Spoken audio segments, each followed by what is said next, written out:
ইন্নাল হামদুলিল্লাহ ওয়াসসালাতু ওয়াসসালামু আলা রাসূলিল্লাহ আম্মা বাদ। 2002 সালে ভারতের গুজরাটে প্রায় এক সপ্তাহ ধরে মুসলিমদের উপর চলে গণহত্যা। উগ্র হিন্দুরা মুসলিমদের বাড়িতে আগুন ধরায়, মুসলিম পুরুষদের কেটে টুকরো টুকরো করে, মুসলিম নারীদের ধর্ষণ করে। মারা যায় কমপক্ষে 2000 মুসলিম, ঘর ছাড়া হয় কমপক্ষে 98,000। আহমেদাবাদেও পরবর্তী 3 মাস ধরে চলে মুসলিম নির্যাতন। সে সময় গুজরাটের মুখ্যমন্ত্রী ছিল নরেন্দ্র মোদী। গুজরাটের সিনিয়র ইন্টেলিজেন্স কর্মকর্তা সঞ্জীব ভাট জানায়, গুজরাট দাঙ্গা শুরু হবার আগের রাতে মোদী কর্মকর্তাদের নিয়ে এক মিটিংয়ে বসেছিল। সেই মিটিংয়ে মোদী সবার উদ্দেশ্যে বলেছিল, মুসলিমদের এক উচিত শিক্ষা দিতে হবে। মোদীর নির্দেশেই হিন্দুরা মুসলিমদের উপর সমস্ত পাশবিকতা নিয়ে ঝাঁপিয়ে পড়ে। গুজরাটের গর্ভবতী মুসলিম নারীদের পেট চিরে গর্ভের সন্তান বের করে আনা হয়। 5 মাসের অন্তঃসত্ত্বা বিলকিস বানুকে 12 জন মালাউন মিলে ধর্ষণ করে হত্যা করে। পিতার সামনে 1 দিন বয়সী শিশুকে জবাই করা হয়। বিভৎস এই নির্যাতনের নির্দেশদাতা নরেন্দ্র মোদী বিশ্বব্যাপী গুজরাটের কসাই হিসেবে পরিচিতি পায়। এমনকি বিশ্বের সবচেয়ে বড় সন্ত্রাসী আমেরিকাও গুজরাটের ঘটনার জন্য মোদীকে তাদের দেশে ঢুকতে দেয়নি। তবে গুজরাটের ঘটনার জন্য মোদী কখনোই অনুতপ্ত হয়নি। শুধু গুজরাটের গণহত্যাই নয়, মোদীর হাতে লেগে আছে আরও অনেক মুসলিমের রক্ত। এমন ঠান্ডা মাথার খুনি কসাই মোদীকে বাংলাদেশের সরকার আমন্ত্রণ জানিয়েছে স্বাধীনতা দিবস উপলক্ষে আয়োজিত অনুষ্ঠানে। 90% মুসলিমের দেশ বাংলাদেশ, সরকার চলে মুসলিমদের ট্যাক্সের টাকায়, আর সেই সরকারই রাষ্ট্রীয় অতিথি করছে মুসলিম হত্যাকারী ভারতের বর্তমান প্রধানমন্ত্রী গুজরাটের কসাই মোদীকে। গুজরাটে রক্তগঙ্গা বয়ে দেবার পরেও তথাকথিত ধর্মনিরপেক্ষ বৃহত্তম গণতন্ত্রের দেশ ভারতের জনগণ মোদীকে ভোট দিয়ে প্রধানমন্ত্রী নির্বাচন করে 2014 সালে। তারপর থেকেই বিজেপির ব্যানারে কসাই মোদী ভারতের ক্ষমতায় আছে।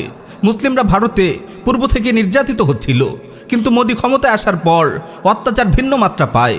মোদীর বিজেপি এবং আরএসএস সর্বশক্তি নিয়ে মাঠে নামে। গত দশকে মুসলিমদের উপর মোট অত্যাচারের শতকরা 90% হয়েছে মোদীর 5 বছরের শাসন আমলে। সেই সাথে ঘর ওয়াপসির নামে মুসলিমদের জোর করে হিন্দু ধর্মে দীক্ষিত করা হয় পুরো ভারত জুড়ে। মোদীর সময়ে এ পর্যন্ত প্রায় 44 জন ব্যক্তিকে গরুর মাংস খাওয়া বা পরিবহনের অভিযোগে পিটিয়ে মারা হয়েছে। তবে প্রকৃত সংখ্যা আরও অনেক বেশি। মোদীর ভারতে মুসলিমদের দিয়ে জোর করে জয় শ্রীরাম স্লোগান দেওয়ানো হচ্ছে। স্লোগান দিতে রাজি না হলে চরম অত্যাচার চালানো হচ্ছে। কথিত লাভ জিহাদের নামে মুসলিমদের উপর চরম অত্যাচার চালাচ্ছে মোদীর অনুসারী হিন্দুরা। বিহার রাজ্যে সতীশ নামে এক হিন্দু ছেলেকে বিয়ে করতে না চাওয়ায় 3 যুবক আমাদের এক মুসলিম বোনকে অপদস্থ করে ও কেরোসিন ঢেলে গায়ে আগুন ধরিয়ে দেয়। পরে তাকে একটি গর্তে ফেলে দেয়। 17 দিন পর মেয়েটি মারা যায়। গত 30 বছরে মালাউনদের হাতে কাশ্মীরে নিহত হয়েছে প্রায় 1 লাখ মুসলিম। হিন্দুরা এ সময় গণধর্ষণ করেছে প্রায় 11,000-এরও বেশি মুসলিম নারীকে। মোদীর আমলে কাশ্মীরের মুসলিমদের উপর অত্যাচার তীব্র থেকে তীব্রতর হয়। 2018 সালে কাশ্মীরে 8 বছরের নিষ্পাপ আসিফা বানুকে মন্দিরে আটকে রেখে 1 সপ্তাহ ধরে ধর্ষণ করে হিন্দুরা। মন্দিরের পুরোহিত, তার ছেলে এবং ভাতিজা এবং 2 জন পুলিশ সদস্যকে নিয়ে মিলেমিশে ধর্ষণ করে আসিফাকে। ধর্ষণের পরে আসিফাকে পাথর ছুঁড়ে হত্যা করে মালাউন হিন্দুরা। নরেন্দ্র মোদী 2019 সালে কাশ্মীরের স্বায়ত্তশাসন বাতিল করে কাশ্মীর দখল করে নেয়। সারা বিশ্ব থেকে কাশ্মীরকে বিচ্ছিন্ন করে মুসলিমদের উপর চালানো হয় গণহত্যা, গণধর্ষণ। মোদী হিন্দুদের নির্দেশ দিয়েছে কাশ্মীরে বেশি বেশি জমি কিনতে, মুসলিম নারীদের বিয়ে করে কাশ্মীরকে মুসলিম শূন্য করতে। ভারতের মুসলিমদের নাগরিকত্ব বাতিল করার জন্য মোদী সরকার নাগরিকত্ব সংশোধনী আইন করে 2019 সালে। তারপর মোদীর নির্দেশে 2020 সালের ফেব্রুয়ারিতে দিল্লিতে মুসলিমদের উপর ঝাঁপিয়ে পড়ে হিন্দুরা। পুলিশ ও হিন্দুদের সহযোগী হয়ে মুসলিমদের আক্রমণ করে। মুসলিমদের বাড়িঘর, ব্যবসা প্রতিষ্ঠানে আগুন লাগিয়ে দেয় হিন্দুরা। শত শত মুসলিমদের হত্যা করে, নারীদের গণধর্ষণ করে। 13 বছরের মুসলিম কিশোরী দিবাকে 7 জন হিন্দু মিলে গণধর্ষণ করে। অনেক বিকৃতভাবে আমাদের অসহায় বোনটিকে নির্যাতন করা হয়, যা আমরা উচ্চারণ করতে পারছি না। ধর্ষণের ভিডিও করে তা ছড়িয়ে দেয় মালাউনরা। হিন্দুত্ববাদী মোদী আগামী নির্বাচনে জেতার সিঁড়ি হিসেবে বেছে নিয়েছে বাবরি মসজিদের জায়গায় রাম মন্দির তৈরির প্রকল্পকে। রাম মন্দির নির্মাণের জন্য মোদীর অনুসারীরা নচ্ছি কায়দায় মুসলিমদের কাছ থেকে চাঁদা আদায় করার চেষ্টা করছে। যারা চাঁদা দিচ্ছে না তাদের বাড়ি চিনে রাখা হচ্ছে। সেই সাথে দেশব্যাপী নাগরিকপঞ্জির নামে মূলত মুসলিমদের নাগরিকত্বকে বাতিল করার প্রকল্প তার একটি প্রধান নির্বাচনী কৌশল।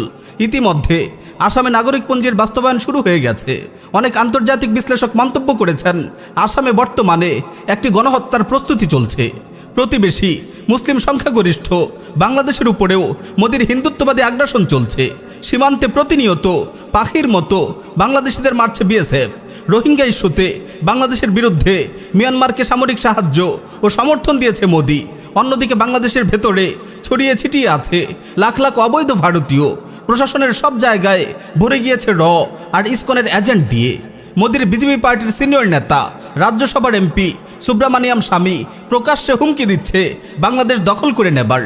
অখণ্ড হিন্দুস্তান মোর্চা নামের হিন্দুত্ববাদী সংগঠন প্রকাশ্যে ঘোষণা দিয়েছে 2035 সালের মধ্যে ভারতে কোনো শিখ, খ্রিস্টান বা মুসলিম থাকবে না, পুরো ভারত হিন্দু হয়ে যাবে।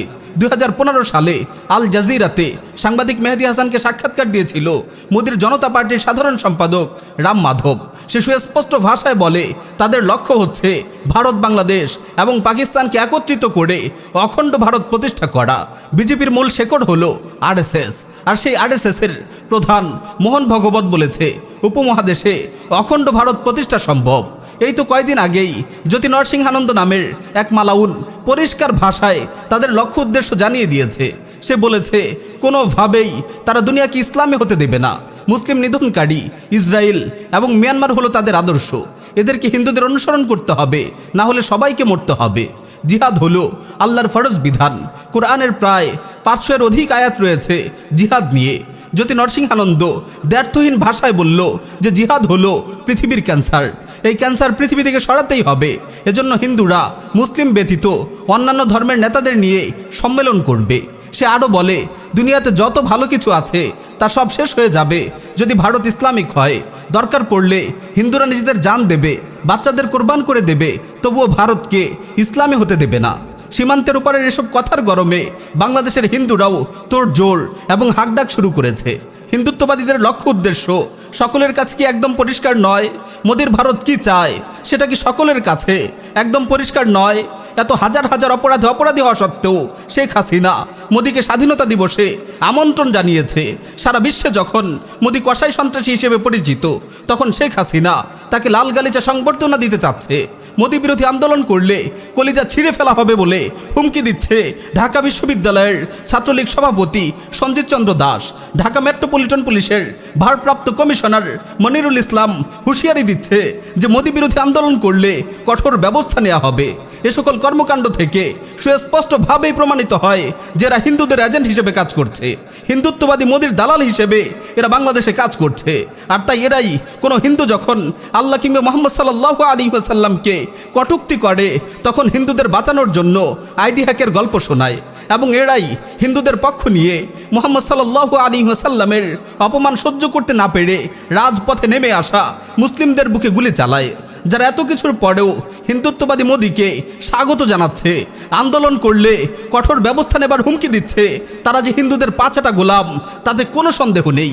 প্রিয় ভাই, উপমহাদেশের মুসলিমদের জন্য ভয়ঙ্কর এক দুঃসময় আসন্ন। হিন্দুদের হাতে গণহত্যার শিকার হবার দ্বারপ্রান্তে আমরা। এই বিপর্যয় ঠেকানোর জন্য প্রস্তুতি নিতে হবে আমাদেরই। মাদার অব মাফিয়া, হাসিনা, আজিজের সেনাবাহিনী, বিজিবি, র্যাব, পুলিশ কেউ আমাদের বাঁচাতে আসবে না, বরং হিন্দুদের হয়ে এরাই আমাদের বুকে প্রথম গুলি চালাবে। এরা যে হিন্দুদের দালাল তা নিঃসন্দেহে প্রমাণিত হয়ে গেছে। প্রিয় ভাই ও বোনেরা, যে যেখান থেকে যেভাবে পারেন মোদি বিরোধী আন্দোলনে সামিল হন। হিন্দুত্ববাদী আগ্রাসন রুখে দেবার জন্য প্রস্তুতি নিন। আওয়ামী লীগ, বিএনপি ইত্যাদি ভেদাভেদ ভুলে যান। হিন্দুরা যখন গণহত্যা শুরু করবে, তখন কে আওয়ামী লীগ, কে বিএনপি তা দেখবে না। একজন মুসলিম হিসেবে এলাকার মুরব্বী এবং শীর্ষস্থানীয় ব্যক্তিদের অধীনে সংগঠিত হন।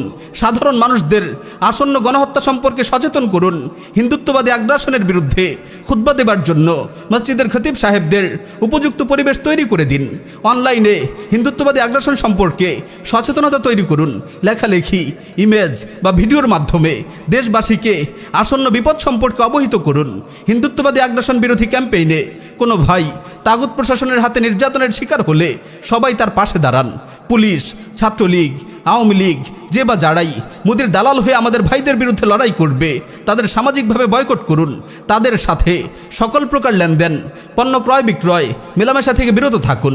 প্রিয় ভাই ও বোনেরা, শত্রু আমাদের আঙিনায় উপস্থিত। এখন শুধু নির্দেশ পাবার অপেক্ষা।